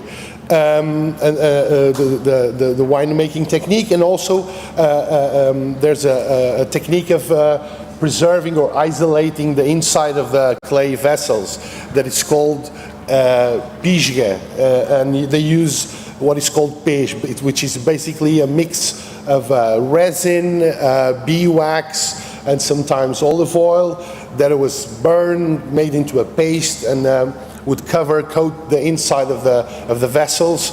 So we went to look for people who still know how to make that, and then we learned it, we applied it. That technique would mark a lot the wines because of the ingredients. So we tried to adjust the technique of the pisga so that it wouldn't be so strong. So we are not burning it. We're using now a bit more of beeswax, so it's a bit more neutral. After we thought that we were mastering the technique, we started researching for the grape varieties that were initially or traditionally used to make these wines, which are a bit different from the commonly used in nowadays. So that's how we reach this one. The wine we have on our glass now, it's made 100% with a native grape variety from this region, which is called Mureto. It used to be spreaded around a lot in the area, not so much nowadays, because irrigation became available, and that production of that grape brings some problems with irrigation. So, but we were still searching, and we were able to find just across the reservoir, what used to be River Guadiana, just behind us, some producers that still make these grape varieties. In this case, this Mureto comes from a very, very old vineyard across the river in the Granja Amaruleja region, just about 20 minutes from here. There's a lot of sandy soils, so some of these vineyards are and were handcrafted. So this is dry farm handcrafted vineyard, 100% of Mureto. And as you can see, or if you try, the wine is very light, fruity, vibrant, very, very fresh, so not so full-bodied. Obviously, this technique does not extract a lot from the wines, so it's not so concentrated, or it has a little bit of tannin. That's because a small percentage of stems it is used. But what we have here, it's a wine that it's very, very easy drinking, very versatile, likes a lot the table. It's a light wine, although it has a bit of high alcohol percentage. It still feels very light in the mouth. I would say aromatically and flavor-wise, very similar, you could say, to a Beaujolais Cru, something like that, But it's a joy and a pleasure to be able to enjoy these wines and have them available. With all this, what we by starting this project, we recover something that is traditional from our region. We learn it, and then we use it to pass the word to the visitors that we have. So it's a way of sharing our culture, our tradition, something that it's unique from this part of the country, and adds and creates value to the experience of our visitors. You see a picture of the winery where these wines are made. Well, we make a lot of more different wines. This is a small project. These wines, we just sell them directly. We don't distribute them, but we feel that it's something that we sell directly because we can give context to the visitors and really explain, and people have growing interest in the wines, and they appreciate it a bit more. Besides this type of wines, we have all our products available in our wine tourisms. Apart from this one in Alentejo, just 15 minutes from here, we have wine tourism in the Vinho Verde region, in the Minho, with accommodation. We have also one in the Douro Valley with accommodation. Here in Alentejo, at Herdade do Esporão, we don't have accommodation, but we have all the products available. We have an olive oil mill at the estate as well, so we provide visits to the wineries, to the cellars, tastings of wines, but the same also to olive oil. We've noticed that it's a growing interest in the subject of olive oil, especially from visitors from countries where this is not produced, so not Mediterranean or not in the latitude where olive oil is produced. So that really adds to the experience. So all that is related with tasting, trying, learning how the products are made are available for the visitors. Also, obviously, gastronomy, the table, it's a privileged territory to showcase products like wine, olive oil, or craft beer. So we put a lot of effort in that. We have a young and vibrant team that had put a challenge to themselves to have a food and beverage offer with a minimum possible of waste. It's a big challenge, and it's a challenge that we face daily, but I think we are up to it. We produce a lot of the products we serve ourselves. We are installed in the territory that is Herdade do Esporão. It's an estate with records from a lot of history from the 13th century, and with a big area, about 2,000 hectares, from which the most part is forest, it's preserved area. We are totally certified organic. All the products that come from the estate are certified organic, but there's a big asset, which is the ecosystem that we, since 10, 15 years have been preserving, and it's very rich and vibrant, a lot of diversity with fauna and flora, and so outdoor activities bring a lot of interest as well for the visitors. Thank you very much, and I'm sure we'll be seeing each other soon over there. Thank you.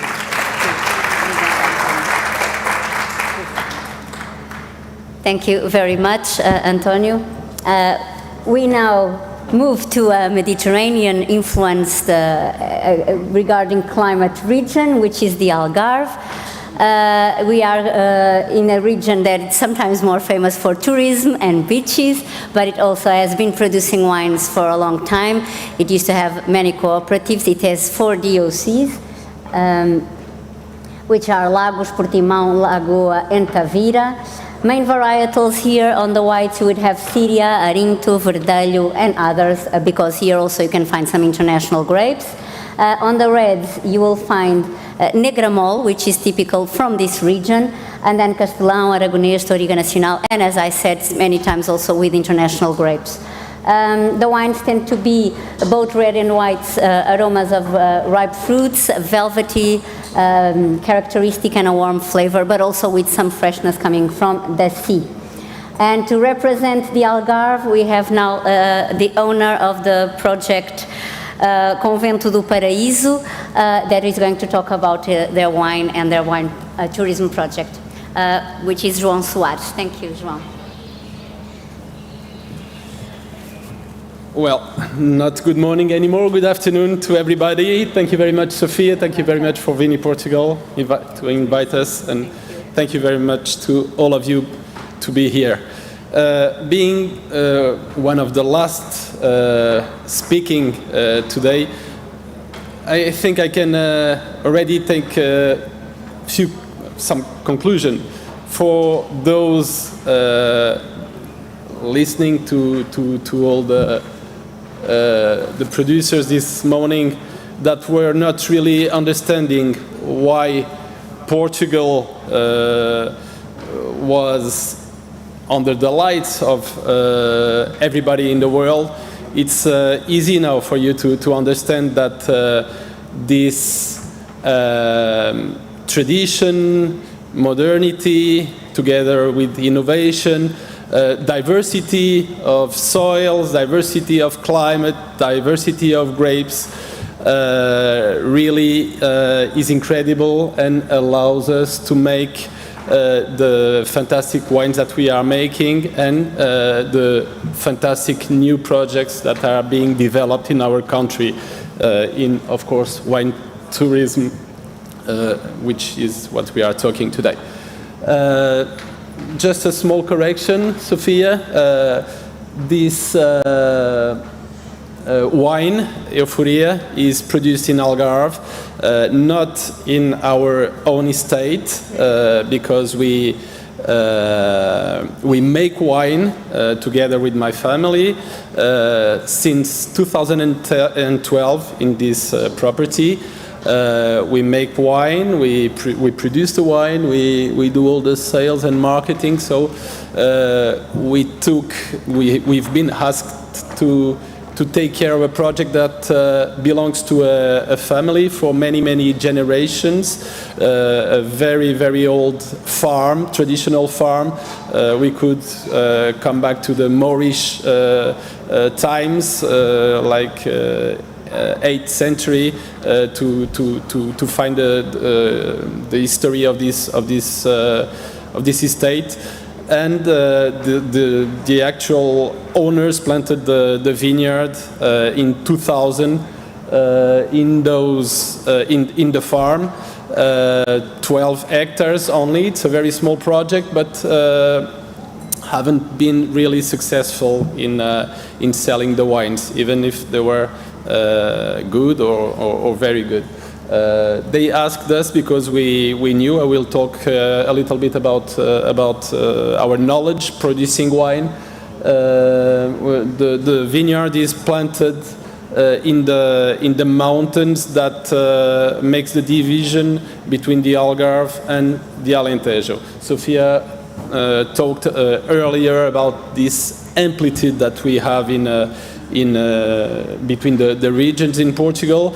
I can say that being like 12 kilometers from the sea in those small mountains, we never go under 8, 10 in the winter and over 30, 32 in the summer. So we have an amplitude a little bit over 20 degrees.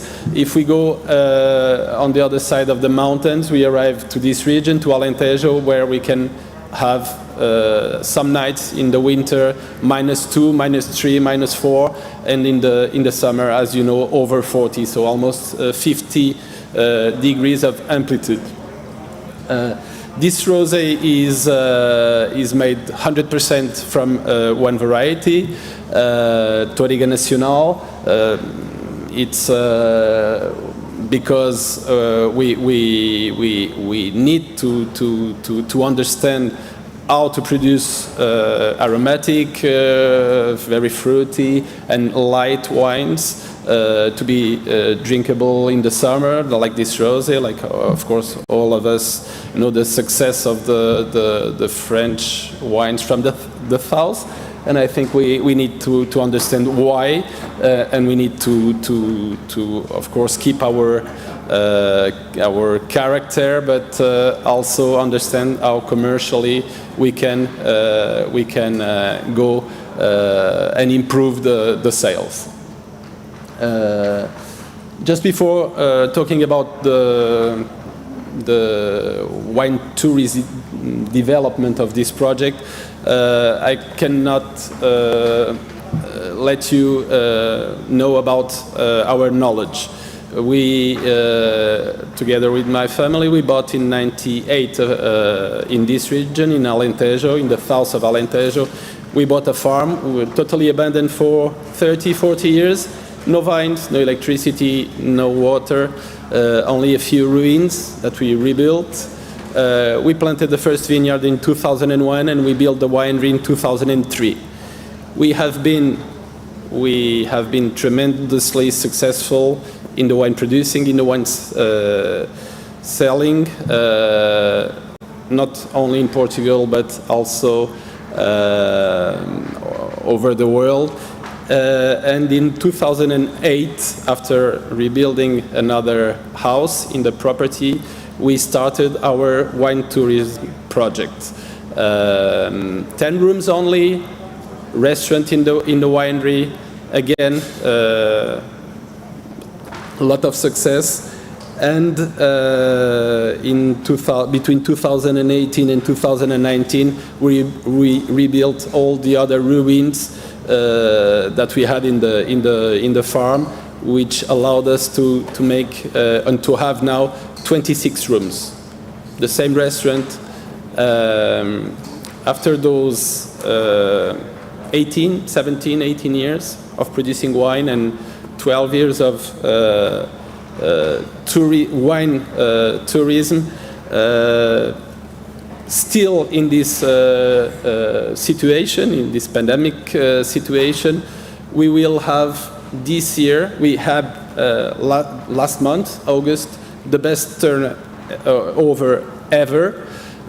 We will have, by the end of the year, the best year ever with 50% of sellings in wine and 50% in tourism. That is very important. And coming back to all the presentations, of those fantastic presentations that we heard today, it doesn't matter if you are starting a project, if you have vines or fantastic quintas with hundreds of years of existence and tradition, or if you do your project in an island, in a sandy soils in Algarve or in the north of Portugal. What really makes sense, and I can talk about this because we did it from the beginning, intelligence to adapt every project, every wine producing to wine tourism. The philosophy must be the same, the characteristics must be the same, because, as Sophia said, we need all the time a story to be told in each bottle, and it must be authentic. At our estate in Alentejo, we've been all since the beginning making a sustainable, reasonable agriculture. But since 2016, we changed every hectare, almost 500 hectares in the farm, 100% organic in the wine producing, the olive oil, the breeding of animals, every 100% organic. In our restaurant, of course, you go there and you eat organic, you eat the respect for traditions, and of course the adding of tradition, of modernity that our team brings to what we eat there. Coming back to Algarve, and just to finish, we have a very big challenge in this, again, very traditional region, producing wine, but cooperatives, most of them, where we understood again this morning that a few producers are coming, planting vines, developing tourism projects. The challenge is how we are able to take the potential of those millions of tourists that come to us for the beaches, for the sun, for the climate, of course, but they will also be able to visit those farms. We started with this project. Of course, those last 2 years haven't been very easy to start investing, but we have the store. By reservations, we accept people to visit, and probably with the family that owns the farm, we will develop in this 16th century convent that we have in the farm. We will develop a few rooms, and hope that all the philosophy goes in that orientation that I said, to make in tourism exactly the same strategy that we have for the wines. So thank you very much for being here. Thank you very much, Sophie, again. Thank you, João. So we are almost finished. We are now going to taste the 2 fortified wines. So please, if you can use your white glasses, I would say, and rinse them to be used for the fortified wines, I would thank you. We will start with the Madeira wine. And as you can see, looking at this picture, it's an island with a lot of altitude. And it's a volcanic island as well. The climate is slightly different from the Açores in a way that in Madeira you already have a touch of subtropical weather as well, depending on the side of the island. Also with the altitude, every 100 meters you go up, it decreases 1 degree in temperature. But it's a quite mild weather. It usually is never under 16 degrees Celsius, and it goes up to 23 degrees Celsius in a very hot day until 28, for example. The vineyards here are also planted in a trellis system, so above your head. And it's an island that has, for example, bananas up to 200 meters, and then it has vineyards, so very interesting. The main grapes here are the white grapes. They are called the noble grape varieties of Madeira: Cercial, Verdelho, Boal, Malvasia. They define also the styles of Madeira wine from dry to sweet. So the drier on the top and the sweeter on the bottom. But then the most planted grape in the island is actually red, and it's called Tinta Negra. In the past you could not put a name on the label, but now you can. So usually here, and we are talking about fortified wines. Madeira also has non-fortified, but it's mostly famous for the fortified wines. They are sweet and balanced, some acidity, and I would say a lot of acidity, because that's one of the characteristics of Madeira wines. It's the good acidity that they have. Good structure with notes of dried fruit, so tertiary aromas, which is what we want in the wines from Madeira. This is the wine you will be tasting. It's a 10-year-old Verdelho, so it's a semi-dry style. Very versatile wine when it comes to food pairing, for example. It can go from aperitif, drank on its own and slightly cold, to have a company for oysters, for soups. So it's very, very versatile on that. It's 19% in alcohol, the very good acidity of 6 grams per liter. And in sugar, it's 73 grams per liter. So sometimes Madeira wines are not so easy when it's not the sweet styles, because people associate fortified wines with sweetness. But even this kind of sugar with the acidity that they have sometimes doesn't feel like a very sweet wine. Interesting here, it's the aging process Madeira wines have. People try to reconstruct the way where the barrels traveled in the boats in the times of the discoveries of Portugal. So already in the 16th century, barrels were being taken in boats to be traded across the world in Asia. Madeira wines were some of the first wines to travel to the Asian countries and American countries, or to the Americas and Asia. When they traveled and came back, usually it was noticed that they had developed better aromas, better structure and concentration. So this was due to the traveling on the boat. People tried to reconstruct this style in the land, and what they came up with was with the 2 aging methods, and one of them, it's this one, canteiro method, in which you put the wines in barrels at the top of a house, And there they will get some heat from the sun because they are on the top of the house, it's hotter. There is some humidity, usually around 75% or more in Madeira Island, so this helps to recreate those both conditions and to make the wines age and oxidate in the way that we want them to be. So, I hope you enjoy this wine. It does have this kind of dried nuts aromas, a bit of resin, a bit of oak, not oak, mahogany, this kind of wood that you can tell here. And just to show you as well, the Madeira wines, this project specifically, they could not be here, that's why I'm talking, I'm sorry. They could not be here because they're having their wine festival as well, exactly on this date. So this is Blandis. It belongs to a bigger company called Madeira Wine Company, and Blandis is probably the only family that has been for 200 years still managing their own company. They have a beautiful lodge, Blandis Lodge.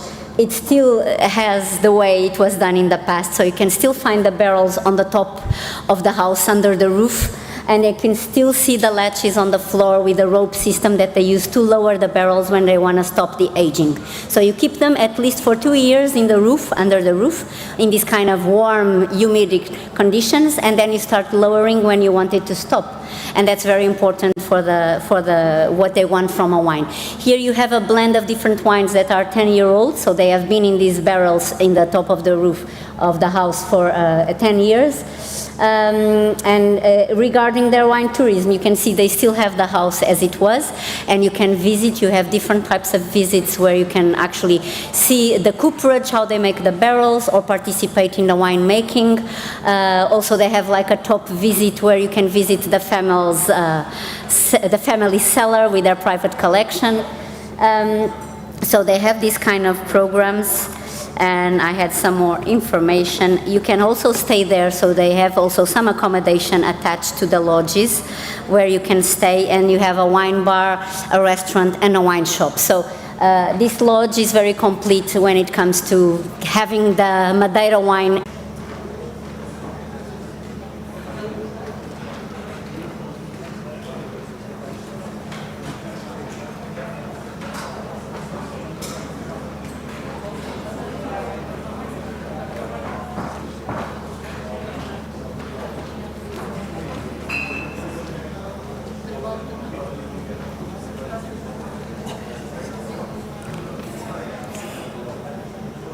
Okay, I'm back. We'll start serving now the second wine from this 7 dishes menu. And for the second moment, we choose a wine from Vinhos Verdes region due to his acidity and minerality. The 9 months in wooden barrels give this wine the necessary structure for the flavor this dish suggests. What we will serve? We will serve octopus salad, because the coast of Portugal is rich in this product, and that's why this is perhaps one of the most popular dishes in our cuisine, served everywhere as a starter or as a snack. Onions, sun-dried tomatoes, roasted red peppers, cilantro, fresh squeezed lime, olive oil, salt and pepper give this dish a very interesting richness and complexity of flavors. I hope you enjoy this combination. Not necessarily.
falta um para mim.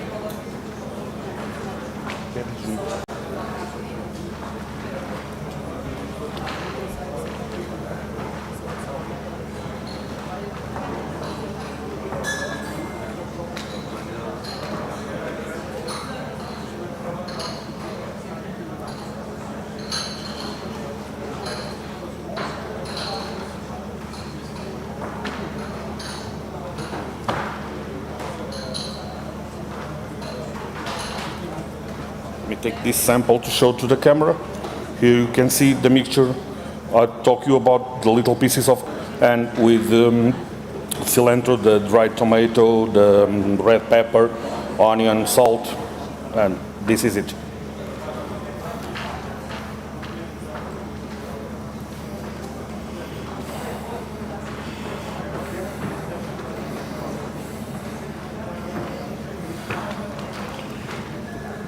But everyone knows we cook it 1,000 ways, different ways, and today we bring you one of the simplest and most popular ways of cooking it. We call it bacalhau à brás. It's a simple recipe that explores all the flavors of its ingredients, many of them the quintessential ingredients found in Portuguese cooking: cod, onions, eggs, potatoes, and black olives. For this dish, we have chosen to serve white wine from Dão region, mainly for its notorious mouth volume and long combination, truly satisfying. I hope you enjoyed.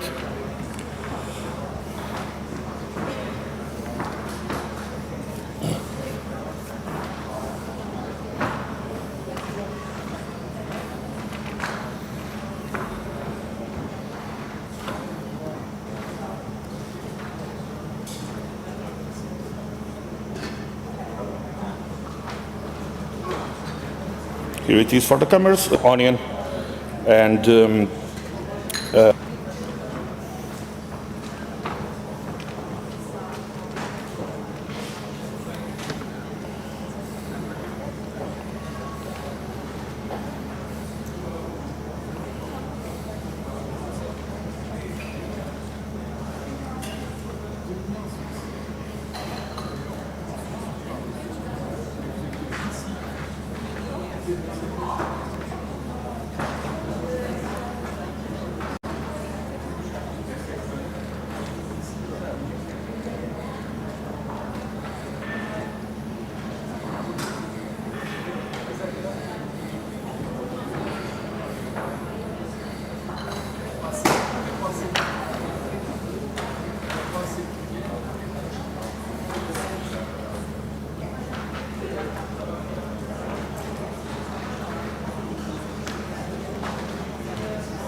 you've tasted earlier, Moreto vinho da talha, juicy in the palate, medium-bodied, really nervy acidity and grippy tannins make this wine the right choice to match the flavors of our gastronomic suggestion.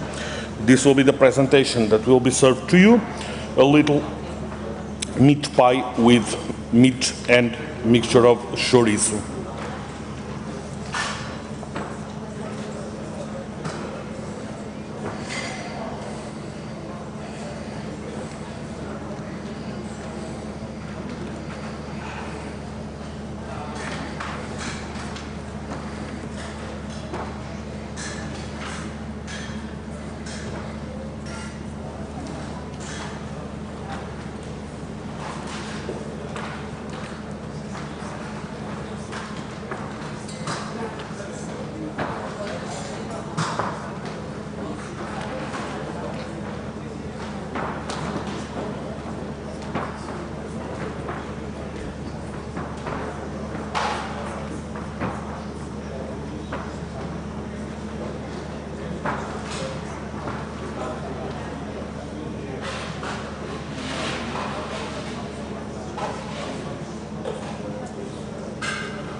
Okay, hope you are enjoying our menu till now.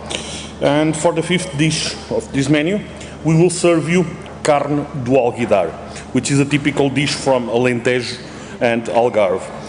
It was a dish traditional prepared in the day that families have the pig slaughtered, and some pieces of the meat from the pig were prepared, seasoned, marinated during a few hours, while the family prepared the rest of the pig, the sausages and everything else.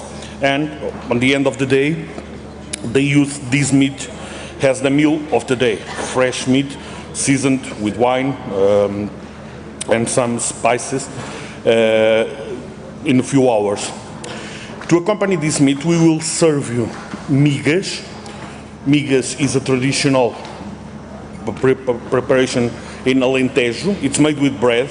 It's a way we use to reuse hardened bread from the day before, softened in water and then fried in olive oil or lard, garlic and flavored with cilantro. This mixture goes into a pan, we stir it until it transforms into a bowl. The dish we'll present calls for a full-bodied wine with oak hint. We decided to choose a wine from Douro region, which presents us very intense and well-balanced tannins. Hope you enjoy this pairing suggestion. This is how it looks. The meat, carne from alguidar, and the migas, the bread mixture with water, garlic, and cilantro.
Okay, for the next moment, we all know that sparkling wine and matching with food is a done deal. And that's why we had to include this combination in our choices. And we chose to use sparkling wine from Bairrada region, made with the emblematic variety wine grape from that region, that is Baga.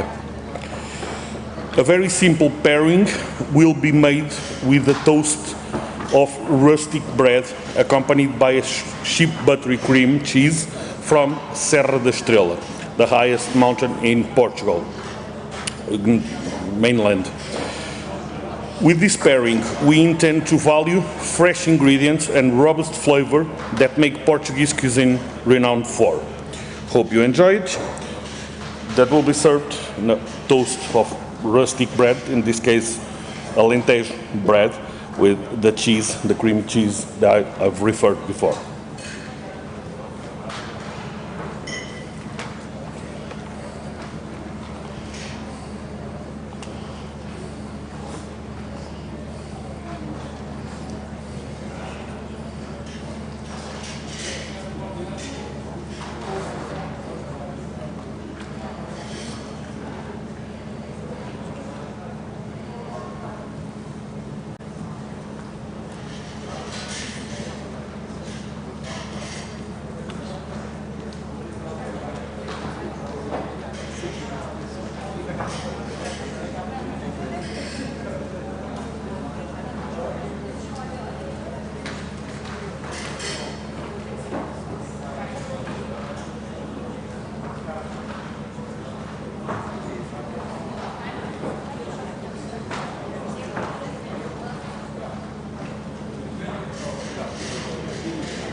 Okay, we are going for our last moment, but before I present you the last pairing, I would like to present you the team that has been here all morning preparing the menu. A great salve.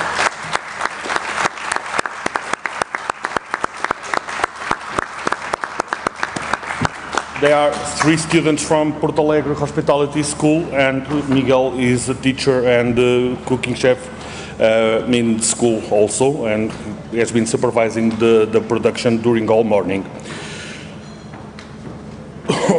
Meanwhile, the colleagues will start serving the last moment of this menu, and we'll finish bringing you a sweet cake from Alto Alentejo called Boleima. Usually in Alto Alentejo, and particularly in Porto Alegre, we are known for a very rich desserts.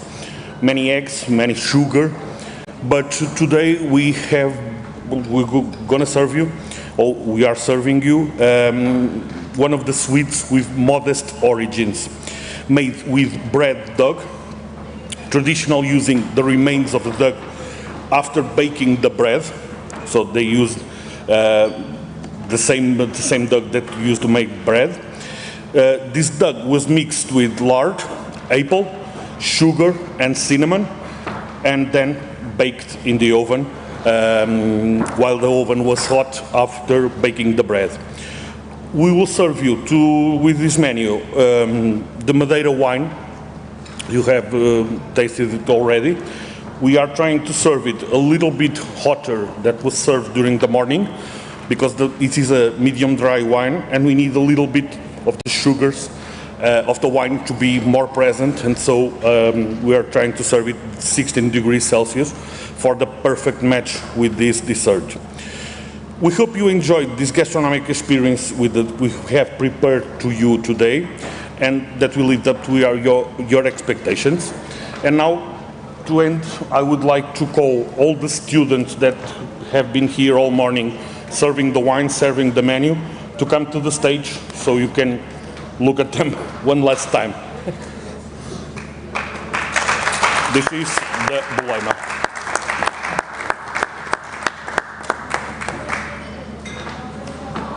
Meninos. All together now.